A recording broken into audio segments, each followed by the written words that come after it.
L'une des priorités du gouvernement et du président de la République, c'est d'améliorer le cadre de vie de nos populations, notamment de l'agglomération d'Abidjan, rendre Abidjan très propre.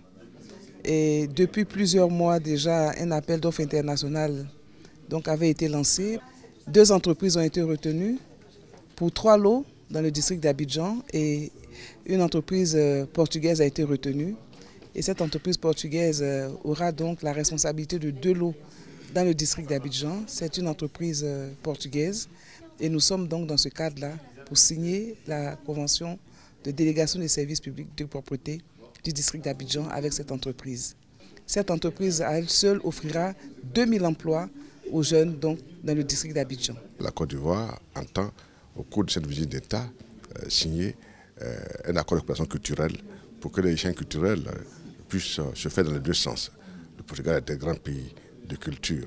Et le clou de cette rencontre culturelle sera la visite du président de la Première Dame et du président portugais au musée des arts anciens de Lisbonne.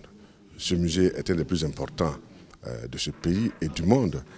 Et la Côte d'Ivoire, à travers le musée des civilisations de Côte d'Ivoire, a fait venir 4 œuvres qui couvrent toute la Côte d'Ivoire à travers le nord, le sud, l'est et l'ouest pour présenter la diversité culturelle de la Côte d'Ivoire, mais également la richesse de cet art qui date de plus d'1 siècle.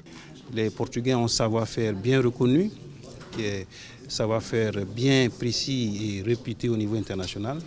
Et donc nous avons déjà eu des rencontres et nous allons poursuivre ces rencontres à l'occasion de ces forums.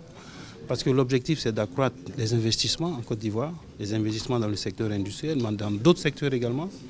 Et ces investissements permettront bien entendu d'accroître les échanges entre nos 2 pays. Nous pensons que cette visite d'État devrait permettre en tout cas d'améliorer les échanges commerciaux, d'inciter en tout cas les opérateurs économiques portugais à venir investir en Côte d'Ivoire, à augmenter le volume des exportations vers la Côte d'Ivoire et également amener les opérateurs économiques ivoiriens qui sont venus, nous avons environ une trentaine, de pouvoir également exporter leurs produits vers la Côte d'Ivoire avec pour ambition d'avoir certainement des entreprises ivoiro-portugaises qui devraient permettre en tout cas de soutenir l'activité économique entre les 2 pays. Nous avons le forum économique ivoiro-portugaise, qui est sa 3e édition, qui va être présidée donc par son excellent Monsieur le Président de la République, qui en fera donc la cérémonie d'ouverture et qui va regrouper le 13 septembre prochain près de 300 entreprises ivoiriennes et portugaises et qui va être suivi de B2B, de rencontres rapprochées, de visites de terrain, de visites de zones industrielles d'entreprises.